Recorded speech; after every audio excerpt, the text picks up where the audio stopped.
Welcome to the Wish I'd Known Then podcast, where we focus on how authors found success, looking at strategies that have taken them to the top of the bestseller charts, as well as what they've learned from their mistakes. Because being an indie author is more than knowing the latest marketing trend. It's about being innovative and creative and learning from your mistakes. Welcome to the Wish I'd Known Then podcast. I'm Sarah Rosette. And I'm Jami Albright. And this week on the show, we are talking about what we wish we knew about creating characters. Yeah, you guys get us again. Yeah. And basically, Jami is very good at this. This is something that's really hard for me. So basically, I'm interviewing Jami to get all our tips and ideas. But first, before we get into that, how's your week been? It's been good. It's been good. I went to see Marry Me. The romantic comedy. So cute, so good. I really enjoyed it. I thought they did a good job. A lot of times with rom-coms, I feel like something gets messed up in the editing. And like we go from like we're going along the story and then all of a sudden we're like at the end and we've missed a big part because they had to edit it out. And I didn't feel that way in this. It had a nice progression and it, had a clear black moment and then a clear resolution. I kind of felt like my only criticism was as a rom-com author is that I felt like he needed to make the grand gesture because he's the one that kind of broke it off with her. But the way they did it was great. And it was very cool. Yeah. So I have not made it to see Death on the Nile yet, but that's on my list. Well, I saw that too. It was good. Yeah. And you enjoyed it. Yes. So yeah, that's good. So I did watch on Amazon. There's a rom-com called Book of Love. I don't know if you've seen that one. It's about. I've seen that. I need to look at it. It's pretty funny. It's about an author whose book is not selling well. He's British and it gets translated into Spanish and his translator adds in all these sexy scenes and all this stuff. And all of a sudden it's a bestseller. And of course the publishing part of it is just like, you just have to like say, okay, it's a movie. It's not accurate because all of a sudden it's selling well. You're going on a book tour. Guess what? You leave tomorrow. It's all these things that you're like, no. That would not happen. Yeah. I mean, it's the same thing with Marry Me. They're at a concert and she picks him out of a crowd and said, yes, I'll marry you. After getting her heart broke, it's like, you just have to suspend reality, which is fine with me. I totally can do that. But some people can't, and I get it. But just so that people, I don't go to the movie every day, but I do have, that we have Regal Theater and I have Regal, like I have their membership, so I can go when I want, and it's free. Well, it's not free; it's for the membership price. But so I usually go in the evenings when my husband's watching sports, and so there you go, and everybody's happy. All right. Well, I have not done much this week. I've been working on writing, and the book is going fine, just slow. Even though I know where it's going now, it's still slow. But nothing else super exciting. So I know. Yeah, not a lot going on that front. Yep. So let's talk about characters. Yeah, let's talk about characters. So we're going to give some specific examples later.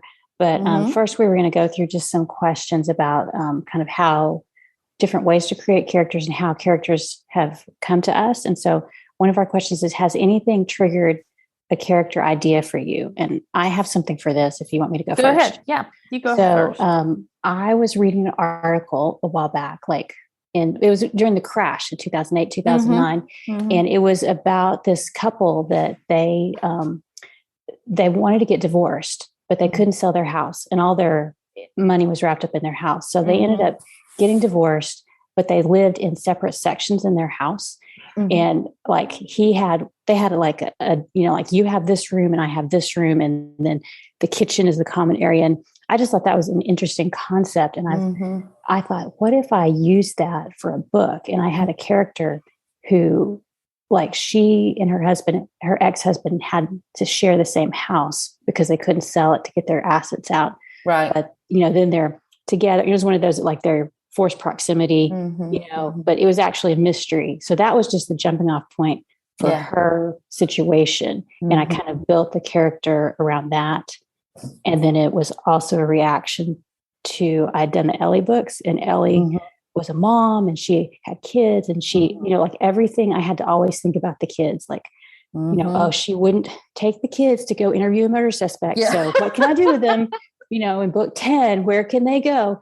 And, and they were little, so she couldn't just send them off to school. Right.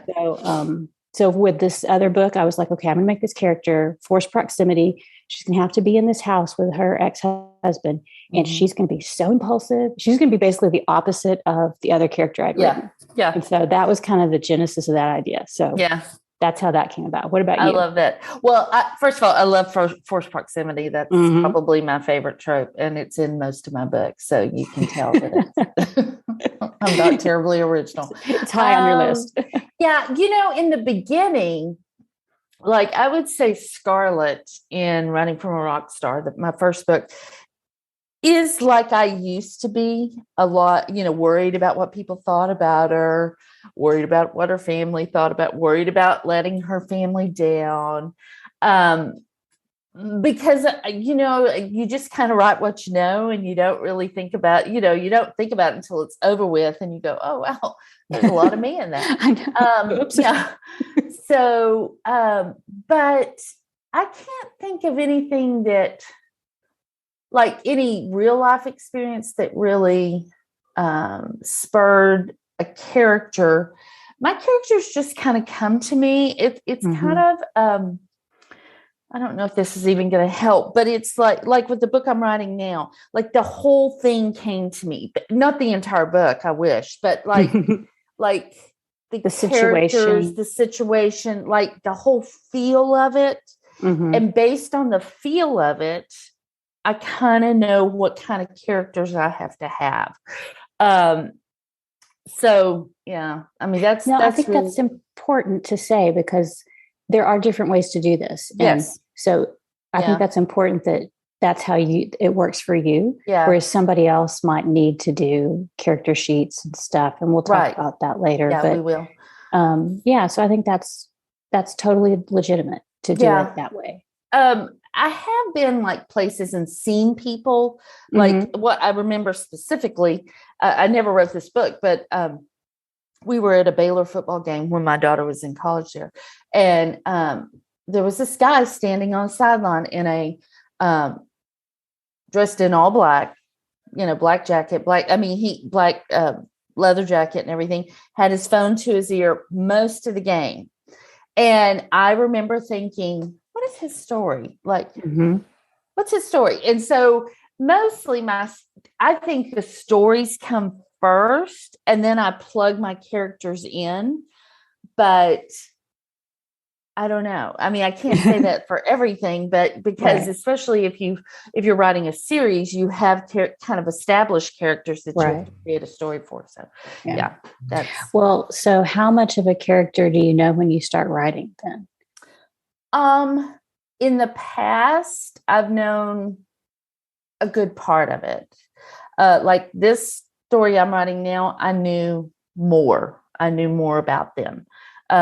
And I really I feel like I can't get a good hold on the story unless I know the characters, but sometimes that's just revealed as I'm going through writing the book. In fact, not sometimes, most of the time, because I just feel like once you get into the story, you really see the characters. And I mean, one of the reasons we're doing this is because you had listened to the Sasha Black, the Rebel Author podcast, where I was a guest, and you said you liked some of my answers. And, one of them was about Jack in the second book. And the thing about him is he's just arrogant and he's wealthy, and, Luann hates him because of all of those things.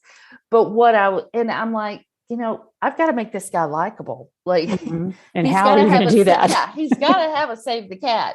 And so I thought, well, I can't, like when I first started writing it, he's trying to get to this memorial dinner for his mom, who passed away, like a year before or something like that. She worked in the school system. And so they were he's creating this scholarship thing. So he's trying to get there.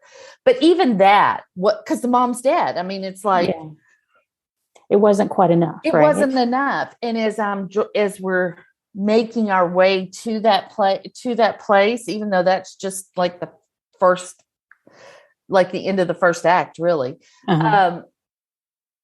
I realized he grew up dirt poor, like homeless, living in their car, dirt poor.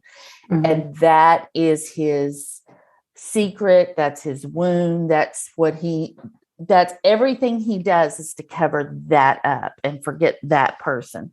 And once I did that, it was like you could just hear everything slotting into place. And that book was so easy to write because all I had to do was keep bringing that up and make sure that he was growing through that, but also that was his, just life out of control, that sort of thing just triggered him in all kinds of ways. So. Yeah. So when you're trying to do that, are you like mentally clicking through different ideas and options until you hit on it? Or is it just kind of a subconscious thing that you're just letting your brain work really on? Just sort of a subconscious thing. That's good. I wish my subconscious would do that. Sometimes it is, deliberate. And I am thinking like, and I was trying to think what, but at one point she has to go to like Goodwill to get clothes because she's just in her wedding dress because it's a runaway bride thing. And when we got to I think it's called Discount Mart or something like that in my book, that's when it hit me. Like when I started writing his point of view in that book, I was like, oh my gosh, if he grew up poor, if he grew up having other people's clothes, if he had a football jersey that he adored and treasured, but then some kid at school said, hey, that's my shirt because it had been signed to him by the athlete, then he would have to, because his whole thing is, like charm and all of this stuff that's his arsenal. Like that's deflection and being funny and all this. That's how he learned to survive, is to be funny and to deflect and all of this stuff. And I'm like, oh my gosh, that's this entire story. That's this entire story. And so, so that's how it hit me. However, in the like Homecoming King, I knew him. So, I knew him well enough to start writing, and he is super successful professional football player, but he grew up in this little town. His family is hated. They were the King boys. They were just kind of had a bad reputation, right? Yeah, really bad reputation. And then his dad and uncles who had the bad reputation, they died in a car accident. So it's just he and his mom after that. He's still young, but the town still treats them like they follow them around the grocery store, or, making sure they're not going to steal it, whatever. But then when he starts throwing a football, all that changes. Once he realized he could throw a perfect spiral, everything changed, and people started wanting him to be around, wanting to be his friend, and all that. And that shaped him. That completely shaped him. And that made that book easier to write because I knew who he was. Like, you just have to kind of pull those things. Yeah. Yeah. And I think like for me, I'm the same. I may have a general idea of a character, like it's kind of foggy, but then once I get in there and start writing, then the character becomes more clear. And sometimes when I get done, I have to go back and fix certain things. Do you have to go back? Oh, yeah. Because like in that book, in Homecoming King, she's an ex-beauty queen. She's rich. She's beautiful. Poor little beautiful rich girl. It's like she was not sympathetic. She just was not sympathetic. But then you create this story behind it. And now she's rebuilding, like she's rejected all of that. And she is rebuilding her life based on who she wants to be and who she wants to be seen as opposed to what she looks like, what she has. Surface. Yeah.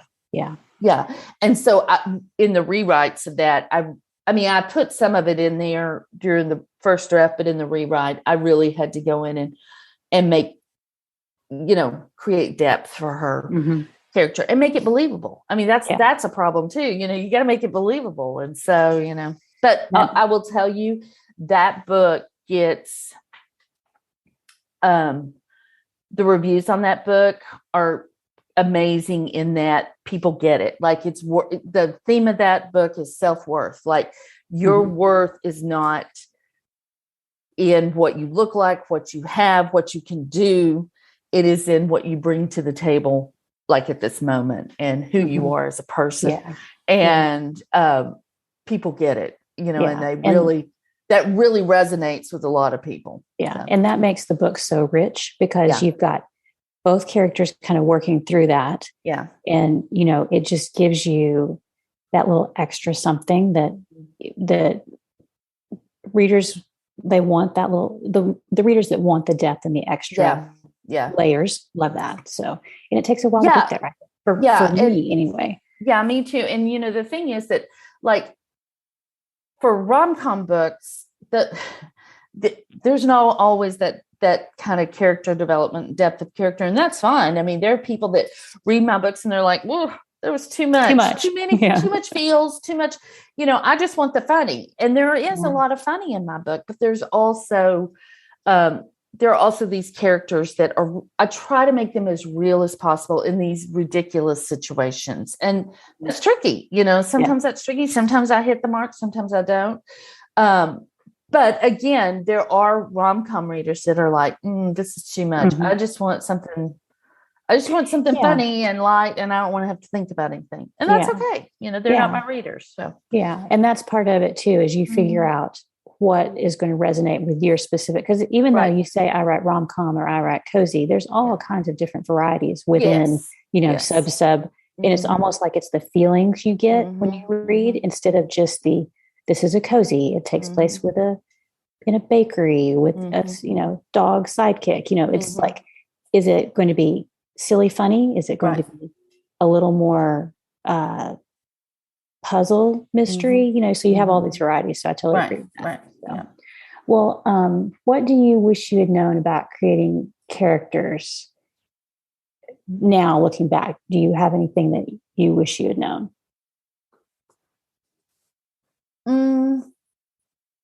I mean, when I first started writing Rockstar, they were pretty one-dimensional. I mean, the characters were, because I was just trying to write something funny, and it was in my critique group with my critique partners where they're like, it can be funny, but these people need to be relatable and real, and not necessarily my main characters, but like in the Bride's books, there's Honey, Aunt Honey, she's just a character. I mean, she's a character, but in the beginning, she was very caricature.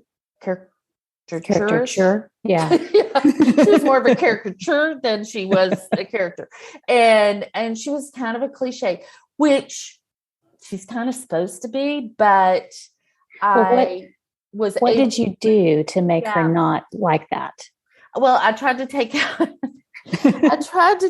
a lot of the cliches, but I still left some in, but also she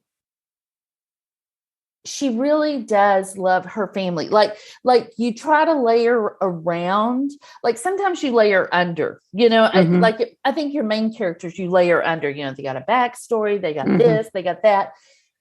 But with side characters, you kind of have to layer around, I feel like, here is this character, and then you try to put things out. Plus also the way people see her, like the way her Scarlett, her niece, sees her. She loves her. She admires her. She feels safe with her.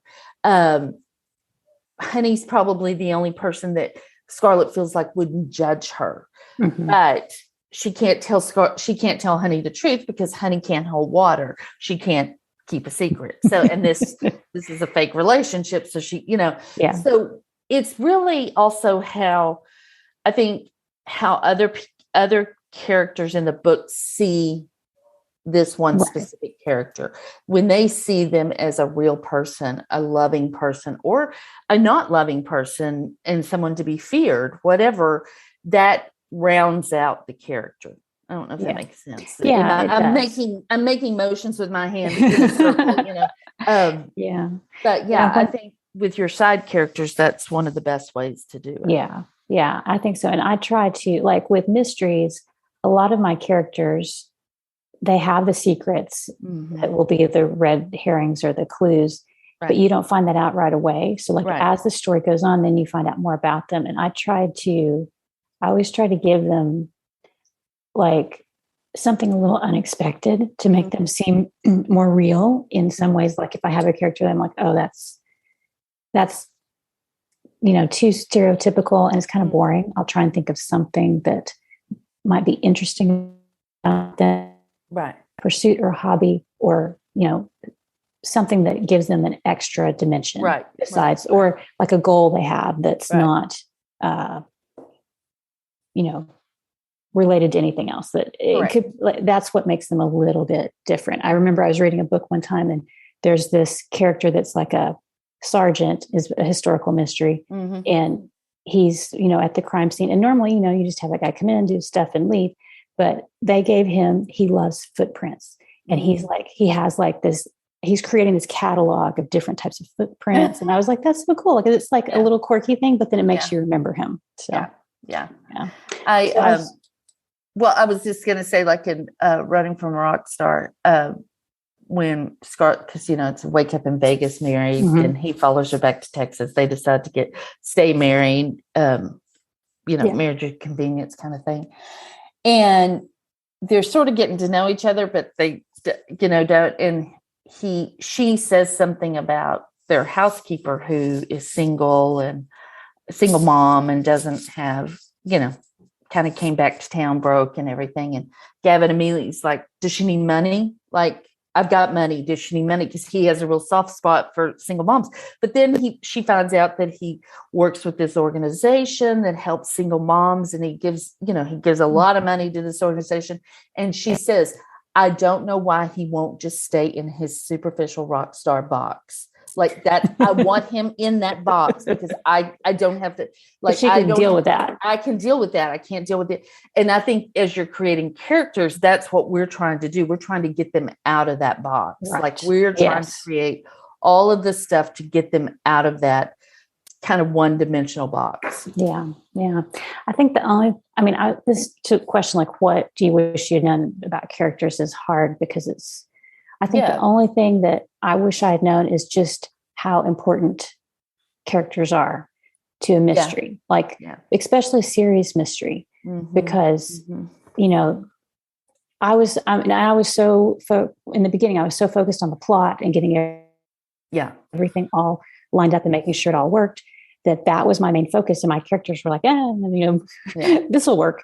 And like you said, Scarlett was a lot like you. My first series, my protagonist was a lot like me. Right. And I think that's very common. So I think it is too. Yeah. Use that and got to get going, and then gave her some other characteristics that were not like me at all. Yeah. But, now I've come to realize that the series that I kept coming back to and the authors I keep coming back to are the ones that have the really rich, interesting characters that I want to read about. And the mystery is like, yeah, that's great. I enjoy it. But I've never gotten anybody email me and say, oh, I so love that plot. They're like, I love Olive, or I love Jasper, or I love them together. So So I think that's what I wish I'd known. Yeah. So we were going to talk a little bit about ways to create characters. And so we've got a list here. This is not exhaustive at all. No, it's not. But it's just some ideas. Like if you're we came up with this over La Madeleine potato lunch, soup. Yes. Yeah. So one thing that's really common is like character sheets. Yeah. Or like a history of your character, backstory, whatever. Yeah. So have you ever used those? No. I'm not surprised. Well, I did. Oh my gosh. I'm the worst. Yeah. No, I you're haven't. okay. You go ahead. You talk about them. Well, it doesn't sound like you need to use them. So Well, I don't know. I tried them. Like my first couple of books, I I thought that's what you're supposed to do. So I made a little list. And I was like, this is what they look like. This was what they did. This is how they grew up. These are their parents. The perfume they're wearing. This is the car they drive. Whoa, whoa. And then I would start writing the book, and 2 or 3 times by the 3rd book, I was like, this does not help me at all, because I'd get into the book and I'd start writing, and then I would either not use any of that at all, or it would be totally different. The character would turn out differently as I was writing. So those don't work for me, but other people love them. So I know. And I think they can be good to get you started. I think that, I wouldn't discount them at all. I think they're good to get you started. They're good to get you going and give you an idea. But for me, I don't know.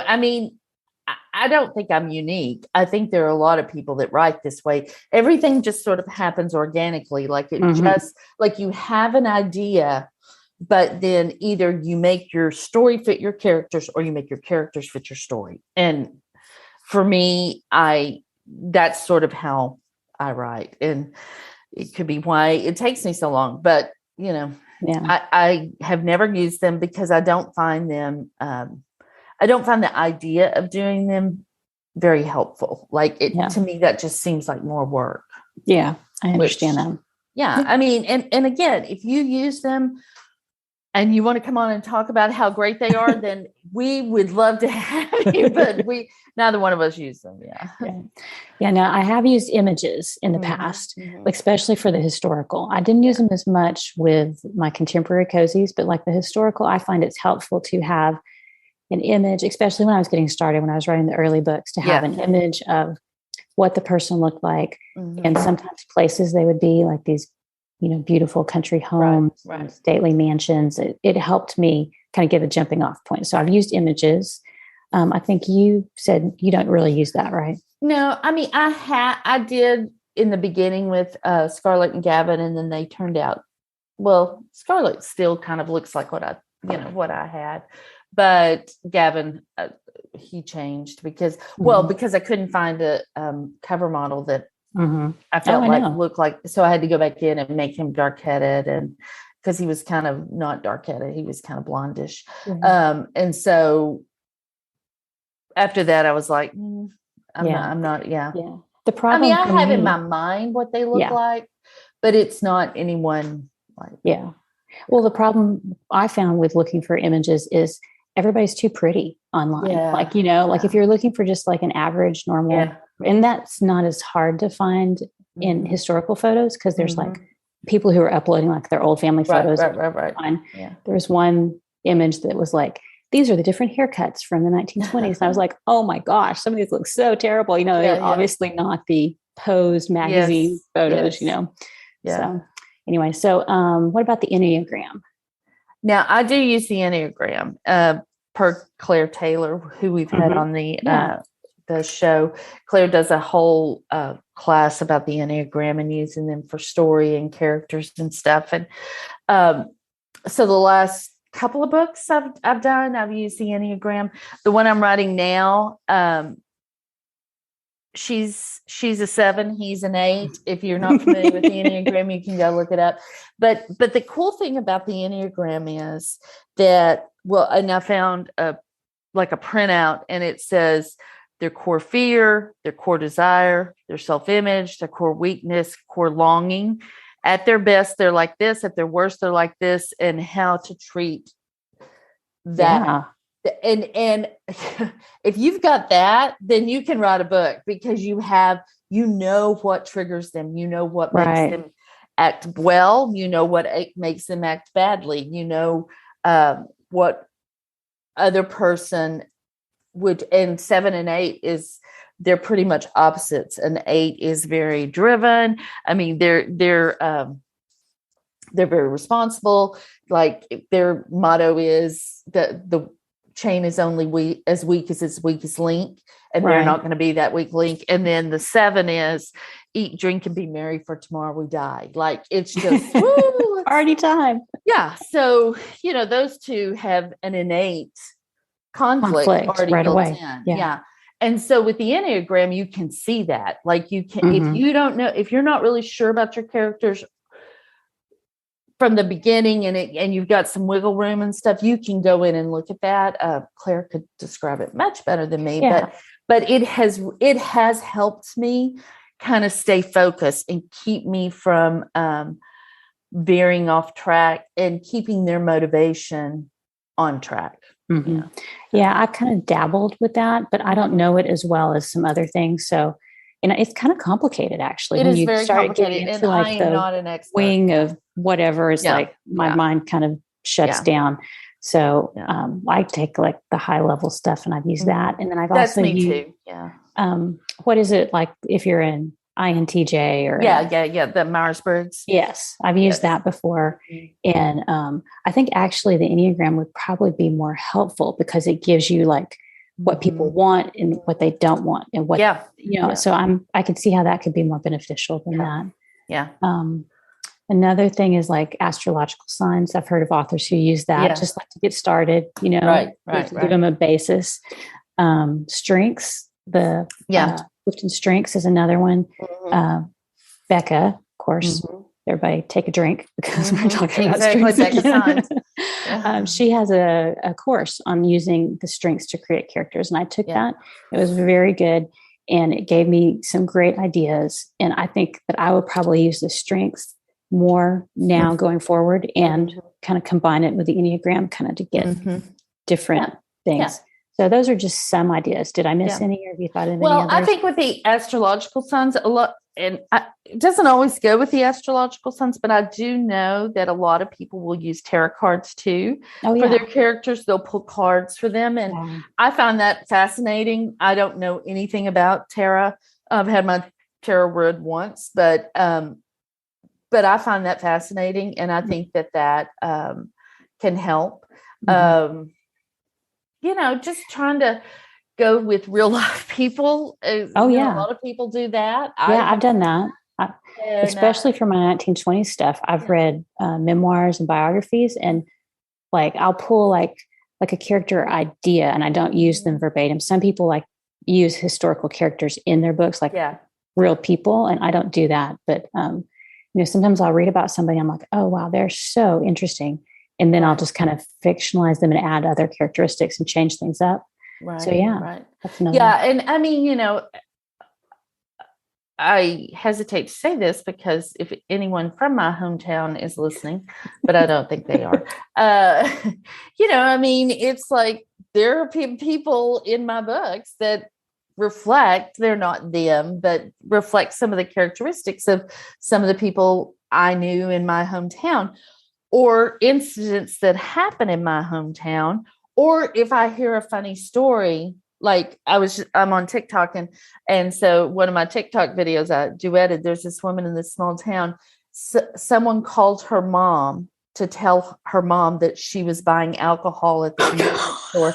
This woman is 48 years old. And so, I mean, that's going in a book. I'm sorry. That is going in a book. Yeah.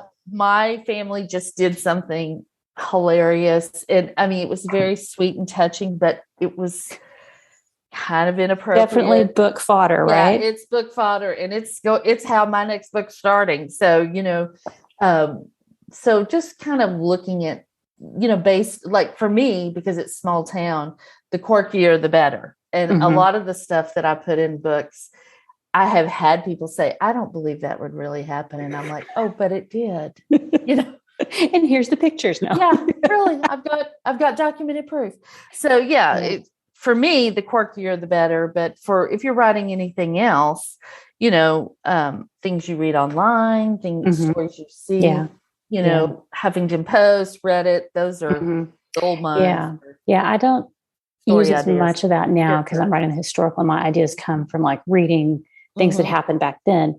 But when I was doing the cozies, I pretty much just read the news to pull out ideas of things for red herrings and clues and characters. And like I read about when we lived in Washington, D.C., there was this group of people that they would hula hoop in the afternoon in the mall, in the park area, because it's such good core workout. Yeah. And so it was all these like people that worked in government and stuff, all these, business, like not business people, but like people who worked in all of the government offices who were out there hula hooping. And I was like, oh my gosh, I can use that. So I put that in one of my books as this character's hobby, just because I thought it was so funny. And I would have never thought of that if I hadn't read it in the newspaper. Right. And I was like, okay, I can definitely use that. Right. And of course, he was embarrassed because he was a military guy and he didn't want anyone to know he was hula hooping on his lunch break. Oh, that's perfect. I love it. Yeah. Well, how important do you think characters' names are? Oh, I don't know. I mean, their names just sort of come to me again. But I will say in the book I'm writing, I wanted her name to be something with an I, Carly with an I. And it's Carly with an I. And because, of course, that's annoying to him. But I did Molly. I did Frankie, I did Billy, and none of them felt right. But when I hit Carly, I was like, oh, okay, that just feels right to me. In Homecoming King, his name is Cash King, her name is Tiger Lions. I mean, but you had a hard time coming up with, was it Tiger? One of those. Tiger, yeah. But I purposely made her name, their names weird, because when I was first thinking of the book, I knew his name was going to be King, like something King. And so Cash King. And I had this line come to my head, like, with a name like that, you're either going to be a pimp or a professional athlete. And I'm doing everything I can to be the athlete. Yeah. And so I thought, well, if he's got a name like that, then she needs a name. And I worked with a girl, and on her birth certificate, her name is Tiger. Like that is her name. Yeah. And so I just thought, well, she's from a wealthy family. Sometimes they have eccentric things. And I mean, I've gotten hit, some people love it. Some people don't love it. Again, they're not my readers if they don't love it, because those sorts of things are the things I do. Like in Duking It Out, his name's Duke, but I did that on purpose because I kind of knew that if I did a series with that, it would be something related to royalty, but her name is Sienna. She's a professional tennis player. Well, Serena Williams. I mean, it was like that just sort of came, I don't know. But then on the other hand, I don't know that it matters. I mean, it matters to you. I think it matters you have to connect with the name, because you've got to be able to connect with the character. Right. Yeah. And I just rambled a lot to say that. Well, no, I think that's true though, because when I'm reading a book, I'm not thinking about the character's name. Usually I'm not thinking about like, oh, what is this? Why would they pick this? Right. But like for the Olive books, I was, figuring out the names, and Olive has a cousin, and in the beginning, Olive's name, I was calling her Violet, and her cousin was called Olive. And it just, like you said, it just didn't feel right. And like for their personalities, I was like, I just don't think that's it. But then once I switched those, it was like, oh, okay, that's it. Yeah. And I go round and around with names. Like I have the book I'm working on now. One character's name has changed, I kid you not, like 15 times. And I have this list. I just keep marking them out and trying a new one. And then I go back and I do the search, replace. Right. And I think, okay, that's it. And I'm like, no, it's not it. And I don't know why, but like for me, I have to have the right name before I get to the end of the story. You know, I mean, me too. And like the book I'm writing, his name is significant. Like it's significant to the story. It's a big reveal. I mean, we know his name, but it's part of the behind reveal. It. Yeah. Right. And, but sometimes I don't worry about it. Like with the first book, Running from a Rock Star, I just wanted Gavin Bain as his name. And I was like, that sounds like a rock star. I mean, Gavin Bain. And then he had his musical partner was Johnny Wolf, and they were Wolfbane. And there you go. Yeah. And so, but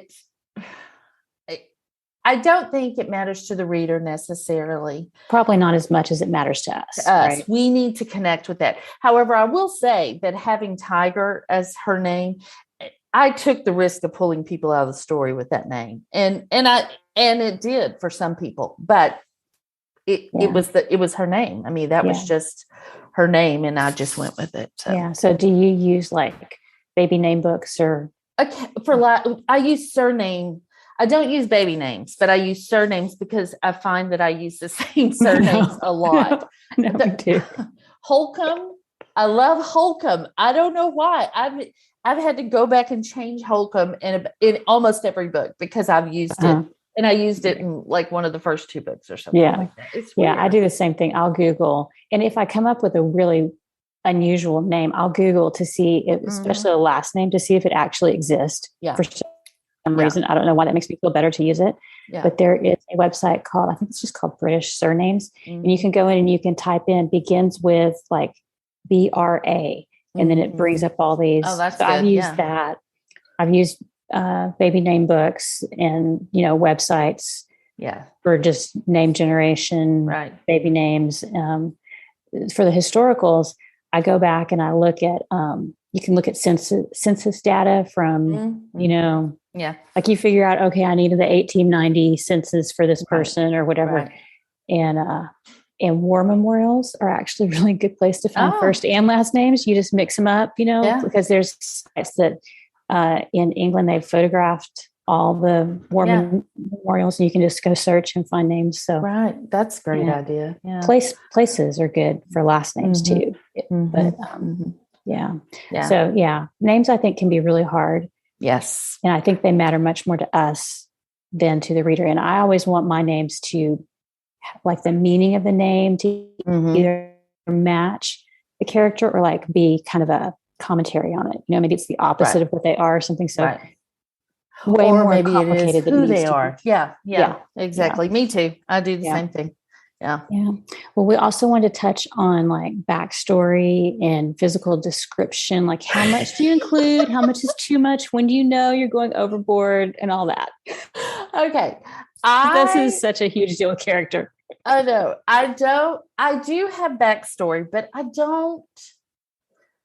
don't spend just a ton of time on backstory. Like, backstory usually comes to me as I'm either writing the character or right before I'll have a little bit right before I develop, start writing or whatever. I think people can get really bogged down with backstory on their character, especially new writers. I think, they got to know all the stuff and all where they went to elementary school, who their 6th grade girlfriend was, all that. And if it's relevant to the story, then but if it's not relevant to the story, then I just don't spend a lot of time on it. Physical descriptions, I do the basics. Dark hair, blue eyes, a full mouth. I mean, I don't know. I mean, and it's from the other person's point of view. Right. So really and truly, they're not a reliable narrator because they're seeing this person, with an attractive through their POV. Yeah. Through their POV. And so, but I just don't because I want the reader to be able to create that person in their mind. Yeah, I do the same thing. And I try and have other characters describe certain aspects, or so-and-so was, she had to look up because she was so petite, so then that normally she's smaller than, average. Yeah. And I like to have characters, I like to have readers create their own pictures of the characters, but I want to give them little clues, but I don't want to, describe like the shape of their face and their nose and their lips and their teeth. I don't, unless it's important to the character. Like maybe somebody has a missing tooth and that's important, or they have like a scar on their eyebrow or something. Yeah. And it makes them feel either embarrassed or proud or whatever. Then I would describe it. Right. But, like in Homecoming King, when it starts, he pulls into town and there's this giant billboard of her because she's Miss Texas or she was. And so it's this huge thing. And I mean, just huge. And he's like, even with a mustache, because somebody has vandalized it, she's still gorgeous. She's still pretty. It just pissed him off. But then right after that, she is getting ready and she's describing what she's wearing, which is overalls and steel toe boots, because she is now a construction foreman, manager of this project. And so you see the dichotomy, the contrast. And she had, she's got her hair in braids and, all this stuff. But when he sees her, he still sees her like that billboard, because that's who she is to him. And it, he has to change the way he sees her kind of thing. Yeah. But you're using that to reveal character. Yeah. Right. It's not like it's you're all just about character development. The character stopping and looking in the mirror to describe themselves. That's like, you don't want to do that. I don't know. Probably don't know if I've ever done that. Can't remember. I don't think I have. But right. That's like one of the things you should try not to do. Use the physical description either to reveal character or reveal how people see your character. Yes. Yeah. Exactly. Yeah. I had my critique partner, Carla. She told me that, did I don't know if I did it, but somebody in our critique group had said, had looked in the mirror and described herself. And she was like, readers, that kind of puts readers off, I think. And I had never really thought of it, but I think that's true. If your character is sitting there talking about how voluptuous her lips are, or how vibrant her eyes are, her own eyes are, or whatever, it is a little off-putting. And so I never really thought about it. So after I heard that, I was like, I don't think I'll ever do that, Yeah. Just based on that, because that is true to me. I feel like, Yeah, I feel like it's much more effective to sprinkle in the physical descriptions and the backstory. Like if you just have like one thing happen that triggers a memory, then you can describe that little memory, and then that can open up. Right. Like I had a scene in the last book where it's at Christmas, or it's coming up to Christmas. And Jasper says something about, well, his family didn't celebrate Christmas. And Olive is like, what? How could you not do that? And so like that just gives you a little view into his history. And then it makes readers curious, because they're like, why not? What happened? And so maybe you explain it there, or maybe you use that to hook readers further through. Right. So. Right. Yeah. Like Gavin, as far as backstory goes, in the first book, I distinctly remember this, that I fell in love with him writing this paragraph. Like I had liked him. He was, he was a good character, but I fell in love with him writing this paragraph. And it is internal thought. It is not conversation or anything, but I mean, he was in the foster system. His mom abandoned him, she had a drug problem. Anyway, he used to fantasize that she would come pick him up, and her skin would be clear, and she would, her teeth would be, her smile would be full, and she'd smell like vanilla and cookies and those sorts of things. But then inevitably that dream would burst, and then he'd cry like a baby. And so I fell in love with him writing that little paragraph, because that is his wound. I mean, like, that just gets to the heart of who he is, why he acts the way that one paragraph is why he acts the way he acts throughout the whole book. And so I feel like if you need to do backstory, it really should it should move the story forward. Like everything else, it should be critical to the character's development, all of that. Yeah. So I think we were going to talk about main characters we've created, but I think we've already done that. Yeah. We've covered that. And then who is your favorite side character or supporting character you've created? Oh, honey, by far. She's not saying, oh, honey. She's saying the character, honey. The character, honey. She is the most fun to write. She's hilarious. I get to say all the inappropriate things I want to say. And she's a super fun character to write. Yeah. But, interestingly enough, I tried to write a novella from her point of view, and like it hurt my brain, and I had to stop because I did not want to live in her head. Well, that's funny. Like some of the really intriguing, funny side characters, they're best as a side character, right? Yes, she would not be good as a main character. It would just be too chaotic. But also that series I wrote in third person, so I was never in her head. I was just an observer, basically, close POV. But but she's totally fun to write. Yeah, that is cool. I think mine is probably, I enjoy writing Jasper because he's kind of droll and kind of like a combination of like Lord Peter Wimsey was an inspiration and like, I don't know, but not, it's just, he always can lighten the moment, or he always has some quip that he can say that I enjoy that. I enjoy the kind of lightness that he brings, which is good when you're doing a murder mystery. Sometimes you need that. Exactly. So, and then we've already kind of touched on quirks and quirky characters. Do you have anything else to say about that? I just think, like if my character shoves his fingers through his hair, to get it off his forehead, if that is his quirk, like his nervous habit, his tic, you want to sprinkle that in sparsely. I've made the mistake of doing it too much, and my editors had like, okay, we might need to rethink every chapter having him do that. So, whatever quirk or nervous habit or whatever they have, it should be when they are uncomfortable, when they're nervous, when they're, or if it's something they do to comfort themselves, then it should be relevant to what's happening. But you also don't want to, you just don't want to overdo it. Right. Yeah. And I find it's helpful, like with my books, because I've got like normally this cast of suspects that she's interviewing, and like, you don't know them very well at first. And then as the story goes on, she learns more about them, and you learn them about their backstories and stuff. So in the beginning, sometimes it's good to have a quirk or a characteristic that readers can go, oh, that's the person that always fidgets, and that's a good one, because then they can be doing all kinds of different things, their hair or being antsy or whatever.